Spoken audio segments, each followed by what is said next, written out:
فيديو النهاردة حبيت انقله لكم رغم اني مستغربة ليه كل ده، وكمان قلت اشوف رأيكم من رأيي ولا ايه.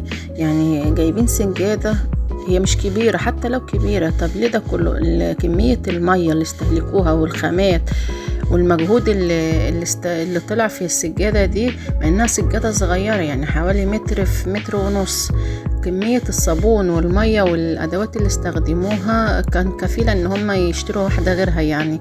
فقلت اشوف رأيكم من رأيي، ولا لو عندكم نفس السجادة كده تقدروا تعملوا فيها ايه؟ يا ترى هتفضلوا ان انتوا ترموها ولا هتغسلوها زي ما هو؟ اي نعم النتيجة يعني حلوة، الصراحة النتيجة كانت حلوة. تعالوا نشوف مع بعض ايه اللي هيحصل وايه النتيجة، وان شاء الله النتيجة مرضية. بس شوفوا رأيكم معايا في الكومنتات هتقولوا ايه.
بعد كمية المجهود اللي شفتها في الفيديو بدأت السجادة تنضف.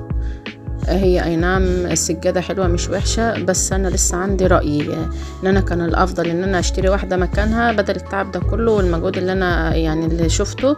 كان الافضل ان نشتري واحدة مكانها. رأيكم في التعليقات لو انتوا مكانه هتغسلوها ولا هتشتروا واحدة مكانها. اتمنى ما تنسوش اللايك والاشتراك في القناة لو اول مرة تشوفوني، واشوفكم في فيديو جديد. مع السلامة.